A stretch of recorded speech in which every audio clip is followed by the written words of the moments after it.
Hello students, how you all? I hope you all are terrific. This is Imran Khan. आज की video में हम history of atomic models discuss करने वाले हैं। आज की वीडियो के बाद आपको एटम से रिलेटेड जितनी भी कंफ्यूजन है वो क्लियर होने वाली है इंशाल्लाह ताला। Now let's start.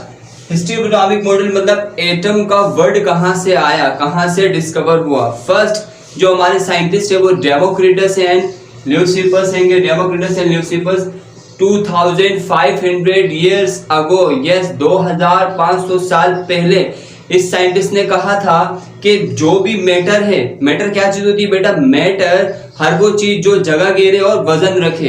Anything that has mass and occupies space is known as matter. So matter हर चीज को कहते हैं। मैं भी मैटर हूँ, इस एयर में मौजूद, इस कमरे में मौजूद हर चीज मैटर है। ठीक, इवन के एयर भी मैटर है। अगर आप उसको किसी जगह में कंसाइज कर लेते, फिल कर लेते हैं तो हर चीज मैटर हैगा। Now this board is matter, I am matter, this video is this camera is matter, everything in this room is matter. So matter जो है, कोई भी मैटर जो है वो स्मॉलेस्ट पार्टिकल से मिल करके बनता है। ये बात सबसे पहले डेमोक्रिटस ने करी थी। इससे पहले कभी किसी ने ये बात नहीं करी थी। डेमोक्रिटस ने कहा स्मॉलेस्ट पार्टिकल से मिलकर मैटर बनता है। वो स्मॉलेस्ट पार्टिकल क्या कहलाते हैं? एटोमॉस। डेमोक्रिटस ने उन स्मॉलेस्ट पार्टिकल्स को एटोमॉस कहा था। और एटोमॉस का मतलब होता है अनकटेबल, जिसको हम मजीद ब्रेक नहीं कर सके, ऐसे पार्टिकल्स को एटोमॉस कहा जाता है। ठीक, एंड देन इनके बाद काफी गैप आया, 2000 साल से भी ज्यादा। और इनके बाद जो सेकंड साइंटिस्ट होंगे वो डाल्टन होंगे। उन्होंने एक मॉडल दिया एटम के बारे में, Dalton atomic model of an atom कहा जाता है। इसको डाल्टन मॉडल कहा जाता है एटम का। इन्होंने आज से 214-15 साल पहले की बात है कि 1808 में इन्होंने कहा कि जितना भी मैटर है आसपास हमारे वो एटम से मिलके बनता है। क्या चेंज आया? इन्होंने एटोमॉस कहा था। इन्होंने कहा matter consist of indivisible atoms. इन्होंने कहा मैटर जो है ना तकसीम होने वाले बिल्कुल छोटे छोटे पार्टिकल्स एटम से मिलके बनता है। एग्जाम्पल को तौर पर अगर मेरे पास कोई आयरन रोड मुझे दे दे, मैं उस रोड के पीसेस करना शुरू करूं और जो लास्ट पार्टिकल बचेगा जो मजीद ब्रेक नहीं होगा उसको एटम कहा जाता है। ऐसी बात किसने करी थी? डाल्टन ने करी थी। ठीक, सेकंड बात डाल्टन ने ये करी कि डिफरेंट एटम्स कंबाइन करके कंपाउंड्स बनाते हैं। Atoms arrange different combinations to make different compounds. ठीक, इनके बाद साइंटिस्ट है प्लम पुडिंग मॉडल, इनको कहा जाता है। साइंटिस्ट का नाम है जे थॉमसन। 1904 में जे थॉमसन ने कहा, आज से करीब कोई 118-19-20 साल पहले की बात है। उन्होंने कहा, जे थॉमसन ने कहा कि एटम ही स्मॉलेस्ट पार्टिकल नहीं है, बट एटम के अंदर भी मजीद सब एटॉमिक पार्टिकल्स हैं जिनको हम प्रोटॉन और इलेक्ट्रॉन कहते हैं। इन्होंने जो मॉडल पेश किया वो इस तरह का कुछ पेश किया कि अगर आप तरबूज को बीच में से कट कर दें तो आप क्या देखते हैं कि तरबूज में एक रेड पोर्शन होता है और कहीं कहीं बीजेस होते हैं। वो जो बीज होते हैं उनको उन्होंने कहा कि इलेक्ट्रॉन नाम दे दिया। दो पार्टिकल है कहा एटम के अंदर, दो पार्टिकल, एक नेगेटिव पार्टिकल है और एक पॉजिटिव पार्टिकल है। तो जो नेगेटिव पार्टिकल होंगे वो इस तरह है एटम के अंदर जिस तरह तरबूज में क्या होते हैं? बीजेस होते हैं। और पॉजिटिव पार्टिकल्स इस तरह है एटम में जिस तरह बाकी तरबूज का पूरा मटेरियल होता है रेड वाला। ऐसे उन्होंने कोई इमेज बनाई और उनके, हमें तो ये अपने हिसाब से बता रहा हूं, उन्होंने इसको प्लम पुडिंग के हिसाब से बताया। प्लम पुडिंग मतलब एक ऐसा केक है अमेरिका में जिसमें चॉकलेट चिप्स होती है बीच बीच में, बाकी पूरा उसमें केक होता है। ठीक, तो इस तरह का एटम होता है। पहली बार ये बात किसने करी थी? जे थॉमसन ने करी थी। ये आपको गोल सर्कल नेगेटिव पार्टिकल्स नजर आ रहे होंगे, ये नेगेटिव पार्टिकल्स हैं और बाकी जो है वो पूरा पॉजिटिव पार्टिकल पे डिपेंड करता है एटम। ऐसी बात जे थॉमसन ने करी। जे थॉमसन ने कहा था कि एटम जो है वो एग्जिस्ट करता है पॉजिटिव पार्टिकल और नेगेटिव पार्टिकल में, बट उन्होंने कहा था कि पॉजिटिव पार्टिकल्स और नेगेटिव पार्टिकल जो हैं वो डिस्पर्स होंगे एटम के अंदर इस तरह जिस तरह तरबूज में बीज और तरबूज का पूरा पोर्शन होता है रेड वाला। इस तरह की कोई इमेज बनाई थी। लेकिन इनके बाद जो साइंटिस्ट है 1911 में रदरफोर्ड, अर्नेस्ट रदरफोर्ड कहा जाता है। इनके मॉडल का नाम है न्यूक्लियर मॉडल, बिकॉज इन्होंने बात करी थी, इन्होंने कहा कि प्रोटॉन जो है पॉजिटिव पार्टिकल्स को प्रोटॉन नाम दिया था किन्होंने? अर्नेस्ट रदरफोर्ड ने। इन्होंने कहा जो पॉजिटिव पार्टिकल्स एटम के अंदर वो जो है इस तरह बिखरे हुए नहीं है जिस तरह प्लम पुडिंग मॉडल में बताया जा रहा है, वो बिल्कुल कंसंट्रेटेड है एटम के अंदर, एक बिल्कुल स्मॉल सी जगह में कंसंट्रेटेड है। सारे पॉजिटिव पार्टिकल्स मतलब सारे प्रोटॉन्स सारे प्रोटॉन्स एक जगह के अंदर है, उस जगह को कहा जाता है न्यूक्लियस। क्या कहा जाता है उस जगह को? न्यूक्लियस। न्यूक्लियस एक एटम के अंदर ऐसे स्मॉल प्लेस है जिसके अंदर सारे प्रोटॉन्स एग्जिस्ट करते हैं और इलेक्ट्रॉन्स न्यूक्लियस के सराउंड में रिवॉल्व करते हैं। और एटम का ज्यादातर एरिया एम्प्टी होता है, खाली होता है, उसमें कुछ नहीं होता। न्यूक्लियस के सराउंड में इलेक्ट्रॉन रिवॉल्व करते हैं और प्रोटॉन्स न्यूक्लियस में होते हैं। ठीक, ये बात किन्होंने करी? अर्नेस्ट रदरफोर्ड ने करी। कहा कि positive particles are concentrated in nucleus. ठीक, नाउ इनके बाद जो साइंटिस्ट है उनको नील बोहर कहा जाता है। इन्होंने जो है बोहर्स मॉडल, इनके मॉडल को बोहर्स मॉडल कहा जाता है एटम के 1913 में। इन्होंने कहा, बोहर ने जो बात करी है वो बिल्कुल परफेक्ट करी। उन्होंने कहा है कि प्रोटॉन्स एक स्मॉल एरिया के अंदर, एटम के अंदर, जिसको न्यूक्लियस कहा जाता है, तो इन्होंने भी यही बात करी कि प्रोटॉन जो है, प्रोटॉन सारे न्यूक्लियस के अंदर होते हैं और उसको न्यूक्लियस कहा जाता है। बट एक बात से इन्होंने जो है एग्री नहीं किया। इन्होंने कहा कि इलेक्ट्रॉन्स एटम के सराउंड में रिवॉल्व तो कर रहे हैं, बट जैसे रदरफोर्ड कह रहे हैं कि रिवॉल्व कर रहे हैं, इनका कोई फिक्स पाथ नहीं बताया, फिक्स कोई वेलोसिटी नहीं बताई। बोहर ने कहा कि इलेक्ट्रॉन न्यूक्लियस के सराउंड में रिवॉल्व करते हैं फिक्स पाथ्स में, फिक्स रिंग्स के अंदर।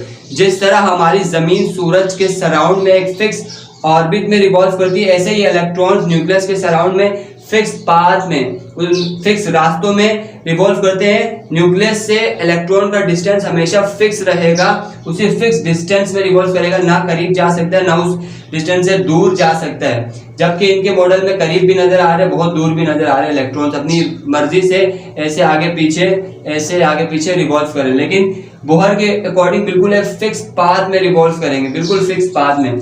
उन फिक्स पाथ को कहा शेल्स कह दिए, या फिर आप ऑर्बिट्स कह दें, या फिर एनर्जी लेवल्स कह दें। यहाँ पे इलेक्ट्रॉन रिवॉल्व करते हैं और इनकी एनर्जी, इनकी वेलोसिटी फिक्स्ड होती है शेल के अकॉर्डिंग। ये बात किन्होंने करी? बोहर ने करी। और आगे हम डिटेल में रदरफोर्ड, बोहर के मॉडल्स को डिटेल में इसी चैप्टर में आगे डिस्कस करेंगे।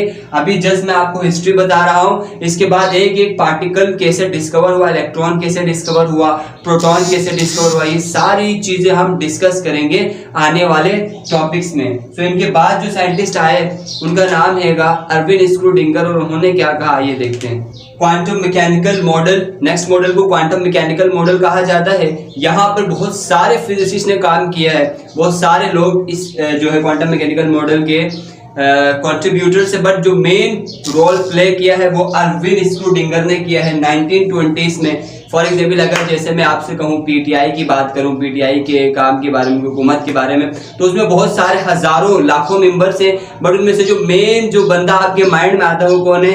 इमरान खान। यस, मैं वाला नहीं, पीटीआई का इमरान खान आपके माइंड में आता होगा। ठीक, सो ऐसे ही जब भी आप क्वांटम मैकेनिकल मॉडल की बात करेंगे तो जो इंपॉर्टेंट पर्सन, वीआईपी पर्सन आपके माइंड में आएगा वो आएगा अर्विन स्क्रूडिंगर। अर्विन स्क्रूडिंगर का ये एटॉमिक मॉडल है। उन्होंने कहा कि बोहर भाईजान ने, इससे पहले ये बात हुई थी कि एटम के अंदर दो पार्टिकल्स होते हैं, इलेक्ट्रॉन और प्रोटॉन, वो बिखरे हुए हैं बिल्कुल। फिर बात हुई कि ऐसे बिखरे हुए नहीं है, प्रोटॉन बिल्कुल एक जगह के अंदर एग्जिस्ट करता है। ये बात रदरफोर्ड ने करी थी, कहा था कि उस जगह को न्यूक्लियस कहा और बाकी जगह में इलेक्ट्रॉन रिवॉल्व करते हैं कहा था। एंड देन बोहर ने कहा कि बिल्कुल प्रोटॉन एक जगह में कंसाइज करते, बट इलेक्ट्रॉन अपनी मर्जी से न्यूक्लियस के सराउंड में नहीं घूमेंगे, फिक्स पाथ में घूमेंगे, और उन पाथ को कहा गया था शेल्स, सही, जहां पे इलेक्ट्रॉन रिवॉल्व करते हैं। नाउ क्वांटम मैकेनिकल मॉडल कहता है कि बिल्कुल सही है कि प्रोटॉन एक फिक्स एरिया के अंदर है, एटम के अंदर, बट इलेक्ट्रॉन फिक्स पाथ में रिवॉल्व तो कर रहे हैं, बट इस तरह रिवॉल्व कर रहे हैं कि आप उनकी पोजीशन नहीं बता सकते हो कि वो एक्यूरेट एग्जैक्ट, जैसे यहाँ पे बिल्कुल एक्यूरेट पोजीशन बनाई गई कि ऐसे ऐसे इलेक्ट्रॉन यहाँ जा रहे हैं, ऐसे नहीं बता सकते हो। एटम इलेक्ट्रॉन के सराउंड में बहुत स्पीड से रिवॉल्व कर रहा है, 3D। ये तो एक सर्कुलर मोशन हो गई ना। अब एटम इलेक्ट्रॉन तो इसी फिक्स डिस्टेंस में यहाँ भी तो घूम सकता है, फिक्स डिस्टेंस में ऐसे यहाँ की तरफ भी तो जा सकता है, तो 3D स्पेस में हर जगह जा सकता है। हाइपर एक्टिव मॉडल बना सकता है, सही, hyper active sketch out shapes वगैरह बना दिए कि इलेक्ट्रॉन बहुत स्पीड से घूम रहा है, ऐसे नजर आता है इलेक्ट्रॉन हमें जैसे क्लाउड की तरह है न्यूक्लियस के सराउंड में। ये बात किसने करी? ये बात करी थी अर्विन स्क्रूडिंगर ने। ठीक, क्वांटम मैकेनिकल मॉडर्न जो हम जिस तरह एटम को देखते हैं वो इस तरह का हैगा। अच्छा, ये बात क्या कहता है कि ये कहता है कि प्रोटॉन, जैसे हम यहाँ बात कर रहे हैं कि न्यूक्लियस में प्रोटॉन होते हैं, यहाँ भी रदरफोर्ड ने भी यही बात करी, बोहर ने भी कि प्रोटॉन में न्यूक्लियस होते हैं, सही, अर्विन स्क्रूडिंगर ने भी यही बात करी, बिकॉज 1920 तक न्यूट्रॉन डिस्कवर नहीं हुआ था। आपको तो पता है ना एटम के 3 पार्टिकल्स हैं, इलेक्ट्रॉन, प्रोटॉन और न्यूट्रॉन। अभी तक हम न्यूट्रॉन की बात नहीं कर रहे थे बिकॉज न्यूट्रॉन अभी तक डिस्कवर ही नहीं हुआ था। 1920s में न्यूट्रॉन डिस्कवर नहीं हुआ था, इसलिए न्यूट्रॉन की बात ही नहीं हुई एटम के अंदर। तो न्यूट्रॉन डिस्कवर कैसे हुआ? न्यूट्रॉन को डिस्कवर किया है जेम्स चैडविक ने 1932 में किया है, जेम्स चैडविक ने।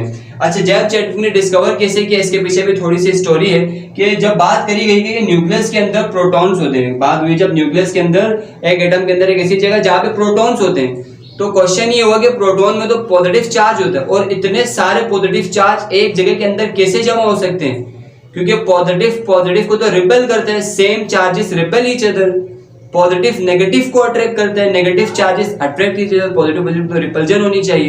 तो ये कैसे पॉसिबल है कि पॉजिटिव पार्टिकल सारे एक ही जगह में हैं, उनकी रिपल्जन हो गई, बिखर जाने चाहिए, जैसे हमारे प्लम पुडिंग मॉडल में कहा गया था, जे थॉमसन ने कहा गया था कि प्रोटॉन्स बिखरे हुए हैं, तो बिखरे हुए होने चाहिए, इनको तो साथ हो ही नहीं सकते ये, तो इनको तो साथ नहीं होना चाहिए। तो इसके ऊपर बात हुई कि इनके प्रोटॉन्स के अंदर न्यूक्लियस में और पार्टिकल है जो प्रोटॉन को पकड़ करके रखने का, जोड़ करके रखने का, ग्लू का काम कर रहा है, उस पार्टिकल को कहा जाता है न्यूट्रॉन। और ये कैसे डिस्कवर हुआ, इसकी डिस्कवरी ऑफ न्यूट्रॉन में डिटेल में देखेंगे। अभी बस आप ये समझ जाएं कि प्रोटॉन रदरफोर्ड ने डिस्कवर किया 1940 में, न्यूट्रॉन जो जेम्स चैडविक ने डिस्कवर किया 1932 में। आज के जो मॉडल हमारे पास वो इस तरह का होता है कि इलेक्ट्रॉन न्यूक्लियस के सामने 3D स्पेस में कहीं भी रिवॉल्व कर सकते हैं। 3D को जिस तरह दिखाने की कोशिश करी गई है, और प्रोटॉन और न्यूट्रॉन होते हैं न्यूक्लियस के अंदर। So this is the modern atomic structure. Thank you so much for your kind attention. I hope आपको लेक्चर समझ आ गया होगा। मिलते हैं दूसरी वीडियो में, तब तक के लिए टेक केयर, बाय बाय।